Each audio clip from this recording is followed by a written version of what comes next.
Hey guys, today we're going to be making a Dwarven helmet. We're going to start out by using our stitching punch. It's a 4mm punch, and what we essentially do is just follow the borders of the pieces that we want to stitch together, and we just use our maul, and we just pretty much just follow the pattern, follow the spacing, and we just punch the holes through it, which is going to allow us to use our waxed thread to stitch everything together. Each piece has to be bordered with the holes, so because it's a 4mm punch, we're just lining it up every single time with the last hole to make sure it's all together. And it's a slow and methodical process, and you just kind of got to go through it and keep on punching holes and just stick at it until you're done. There's about 6 pieces to the dome of the helmet, and they're all going to get stitched together, and every single one of those has to get punched.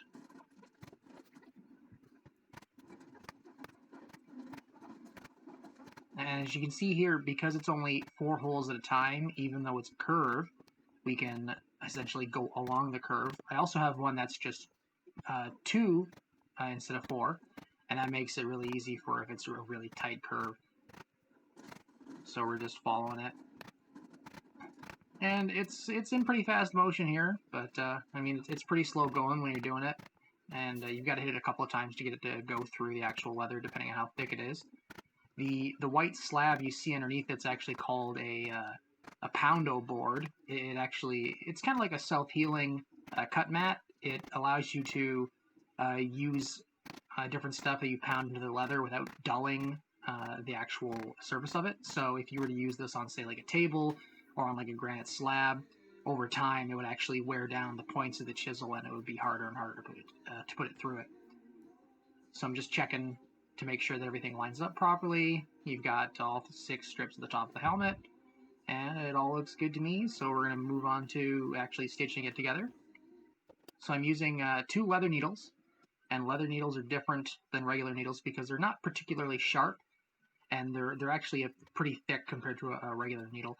And we're using our waxed thread there to stitch it all together, as well as an awl to actually widen the holes, because even though you punch the holes with the amount of thread that I'm using, you actually have to widen the hole a bit, or you end up fighting the needle constantly. You see I have my pair of pliers there, and every once in a while I have to use those because I just can't pull the needle through.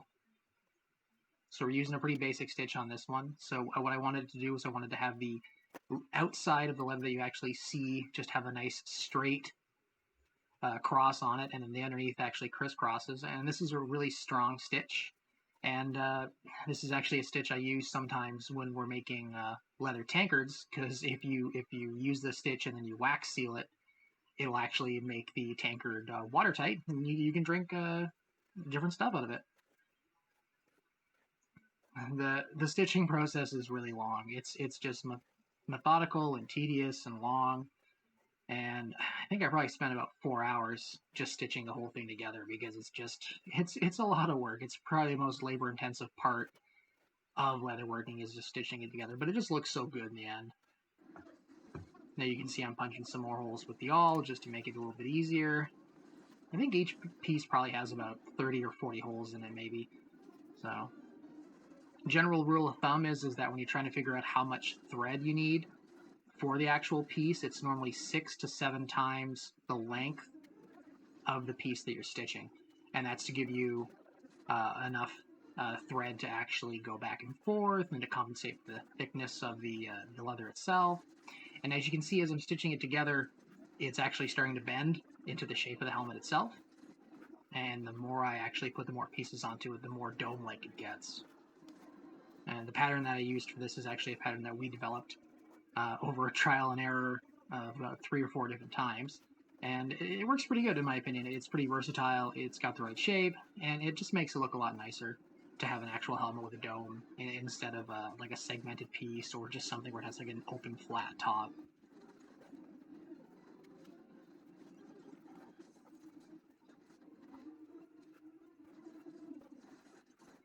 And we're just going.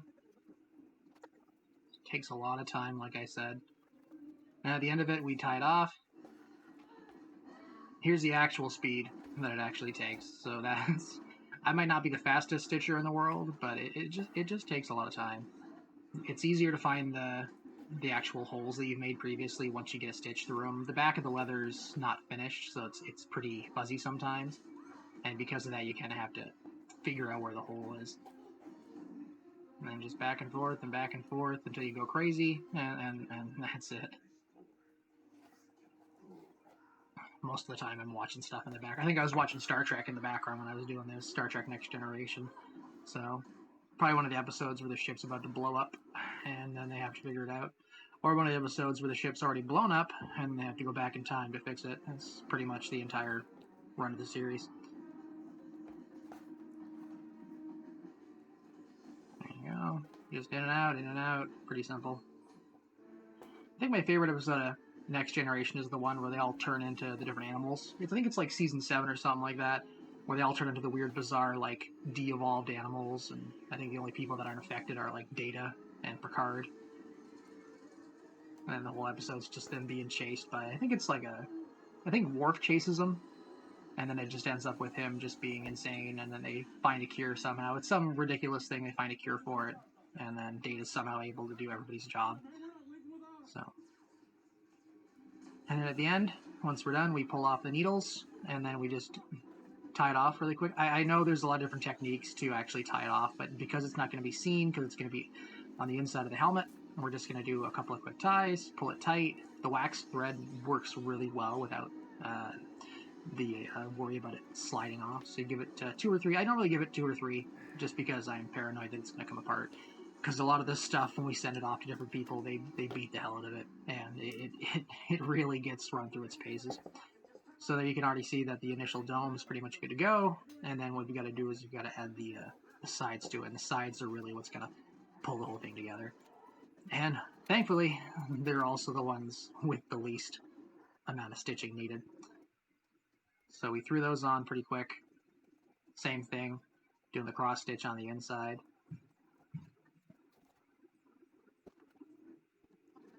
And at this point, I've been doing it so long that I got a pretty good rhythm going, so he gets coming together pretty quickly.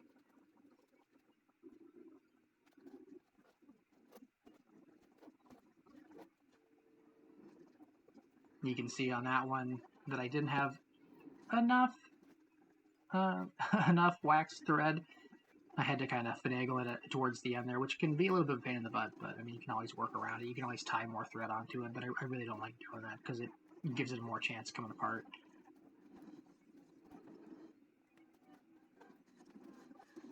And there's the one side done. And then we're going to tie her off, switch over to the other side, use the awl to open up those holes, and then start stitching it up again.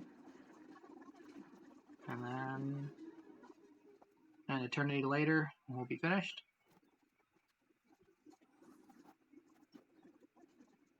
You need to have music, or you need to be watching something when you do this, because it is, at least I find it to be very tedious. I need something in the background to watch. Normally, I don't try to watch anything new because then it just distracts me. I just watch old stuff, old episodes of TV shows and movies and stuff like that. I think I've burned through all of every single Star Trek series right up until the newest one at this point, just doing leatherworking, which is pretty nostalgic. You get to watch your characters that you like from the old series and see how kind of it progresses over each series and what stuff they have and what the writers tried to do with it. So we're just doing the other side. Going pretty fast now. I think I cranked this up to 20 times speed, so it's pretty fast. So there you go, bam, it's done. And then we're going to punch the holes quickly around the perimeter, and then we're going to move on to stamping the brim pattern, which is a really cool, very Dwarven looking knotwork set. And I actually found these they don't make these anymore. These are pretty rare stamps from what I've been able to figure out. And then we're just giving a little bit of a nice design, and then we're checking to make sure everything lines up, and then it's good to go. And then now here we're just doing the back detail. This is the back piece on it, and this is a background tool, and I hate leaving pieces completely blank. You need to have something that makes it just look a little bit nicer, so we're just going over the whole piece.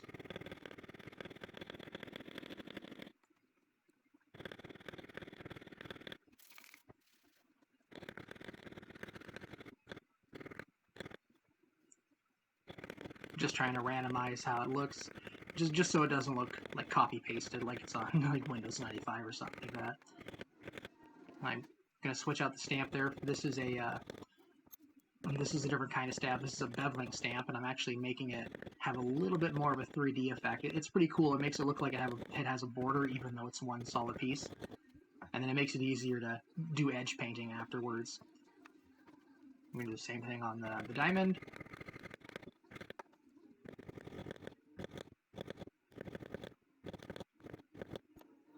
Checking the fit again. And then I decided, when I was looking at this one, that I wanted to add an extra line. So quickly use the one tool there just to pull a line, and then doing the background stamp again, just to give it a little bit of more definition on it, just so it doesn't look flat. Any piece of leather that I see that looks completely flat, it always reminds me of like PS1 graphics. So then we're doing a nice little beveling on the one edge of it. Alright, so now that we got the helmet totally cut out, tooled, and ready to dye, went ahead and assembled it like that. Now some of you may have seen the pictures of it on our Instagram or Reddit, but there's the assembled helmet. It's all tooled, it's all ready to go. So now we're gonna have to pull it apart and dial the pieces and go over everything and make it actually look like an actual dwarf helmet, not just a bunch of leather. So to do that, we're gonna have to dye it, and I dye everything with an airbrush. My old airbrush stopped working, so we actually ordered a new one. And while I was filming this, Amazon dropped it off, which is great. So let's open it up. Let's do a quick unboxing video. All right, let's see what they brought us. Now I got this one off of Amazon for about 50 bucks. And I actually think it'll be pretty good. And it was pretty decent for the price.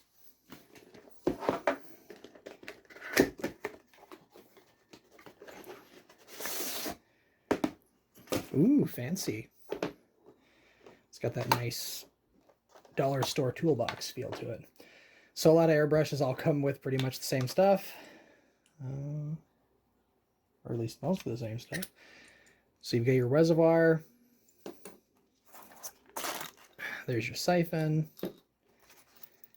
They always give you extra air hose. This looks like... Did they send me an extra needle? Because that'd be cool. Oh, they did. They sent me an extra needle.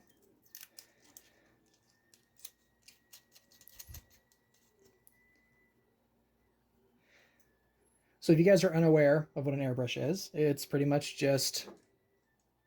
it's an airbrush. So you put paint in here, and then air comes in here from an air compressor, and then it shoots out the front, and it takes the paint with it, and you can get really nice blending with it. A lot of model makers use it, cake decorators and stuff like that. So, I mean, it's a nice looking airbrush. All things considered, there's like $200, $300, $1,000 airbrushes. This one looks really nice. This one, and the reason why I got this one is because it comes with different sized tips. So 0.2 millimeter nozzle, 0.5 millimeter nozzle, and this one will be the 0.3 millimeter nozzle. So I want the 0.5 because leather dye is, I guess the best word for it would be chunky sometimes. It's thick.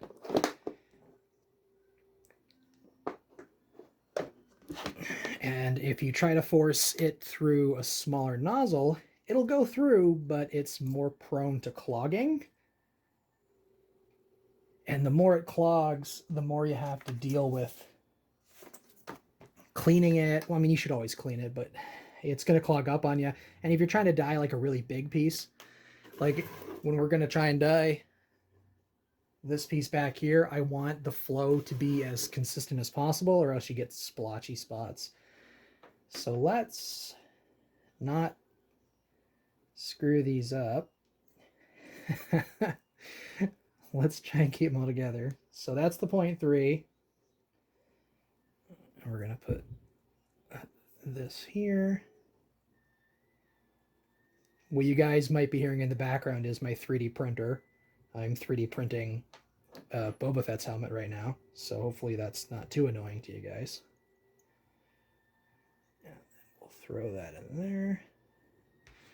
Now, I don't want to call these cheap, but they're fragile. So when you change out the heads on them, I know my own personal drive is to just crank it on as tight as possible. Just a little tight, because the threads are so tiny and you will strip them so fast. So let's get that back on there. And that's a pretty standard airbrush, and it looks nice. It feels sturdy. Gonna have to play with the settings a little bit so that it's the way that I want it. So this one's a siphon feed. Well, I think they're both siphon feed, actually. This one pulls down, so it goes in like that, and then it pulls from there.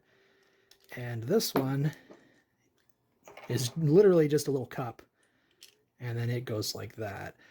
So I'm gonna try using it both ways, but I'm used to using it this way. So let's get this guy back in there before I lose the parts, because these parts are tiny and I have lost them before, and it takes hours to find them again. So let's put all the parts back in that we're not going to use. I already have a hose. Oh my god, they sent me 2 of them. Wow, this kid's really nice. Oh, because the needles are different sizes. That's why. So before we get too far, let's back up here a second. We'll pull this needle out. How the hell do I get into this thing? Ah, there we go. Oh, wow, that's a beefy needle. Get that in there. Actually, we're going to pull the front of this off just so we can get a look at where the needle's sitting.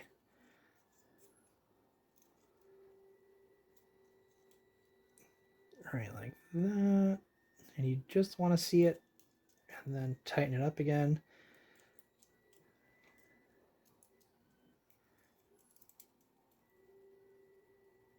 All right.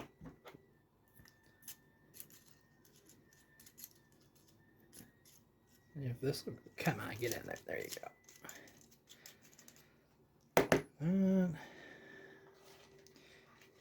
throw the tip back on this one so I don't stab myself by accident.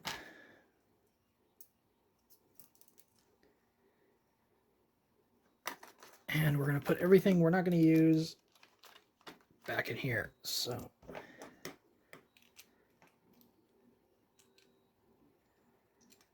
line that up properly. I know there's instructions in the box, but we'll figure it out. We got this. If I'm doing this completely wrong, please tell me in the comments that I'm doing it horribly wrong. Oh, I see. I'm a little slow today. This this screws in. Oh. Like that. And then that.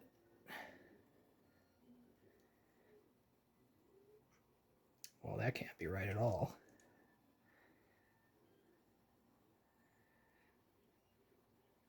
There we go. Now I think we're cooking. Let's angle that a little bit because I generally hold it like that when I'm doing it, so we'll make that the right angle. Cool. So we'll hook this up and then we'll see how it works. So we're using, on these ones, we're using the Eco-Flo Waterstain, and it's a really good dye for getting a lot of different colors. We're doing medium brown on these pieces, and then these ones we're doing dark brown. And you can really tell the difference. The dark brown's really, really dark compared to the medium, especially when you put the 2 together. We're doing the backs of them just because they are the front mandibles of the piece, and then we're doing the entire back of it as well, just because we want it to be a consistent color all around. Because it is a dwarf helmet after all, and the dwarf colors are definitely blacks and browns and silvers and golds. And there's the band. Now I spilled a little bit on the band, but that's okay because we're still dyeing it. So you just spray around with your finger, and then it's good to go. And now we're using silver on the top piece. Silver's a little bit difficult to work with because it needs a lot of passes before you actually get that nice silver shine to it. So I'm going over multiple times each area just to build up the silver.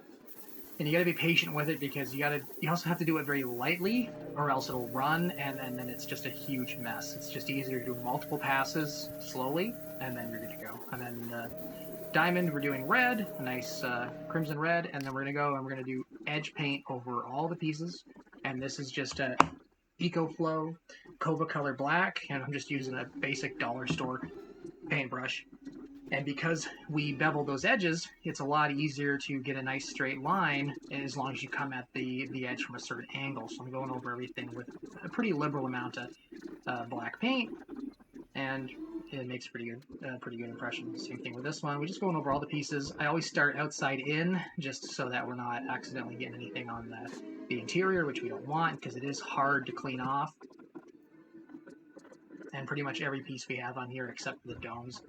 The dome and the cross member, that's going to be all just one color. So we're just putting a nice edge on it. Got to be really careful on these pieces because it is a thinner edge. So just try my best to make sure that it doesn't get too messy.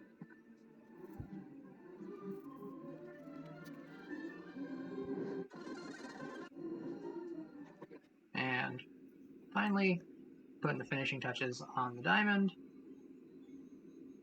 Just slow, consistent strokes with the brush, with a little bit of black paint. Just you don't want to get anything on it. It's so hard to clean off afterwards, and it's always such a pain in the ass. It's always easier to go slower.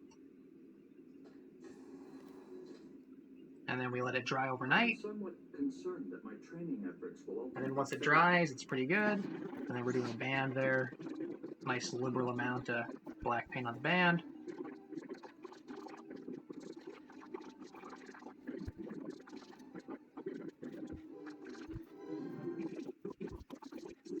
And then I'm just going to show you just this one part. I had to assemble the rest of it off camera because it was just a little difficult with all the different curves and stuff like that. So we're using basic rivets in our rivet setter and our granite slab. And then we're just popping them in there, putting them on, and then it's pretty much good to go. We're done. We got the helmet dyed. We got it painted. It's all riveted together, so it's all set. It's a fully finished, ready to go helmet. And that's pretty much the end of it. In a couple other videos, we'll go over how we made the templates for it and how to figure out curves and stuff like that. But besides that, that's the whole thing. It's done. It's ready to go. We'll probably be throwing up the patterns for this on our Patreon probably in the next couple months here if you want to make your own. And if you have any other ideas for us to make different things, just put them in the comments or just shoot us an email. And we'll cover those in another video. We'll see you guys later.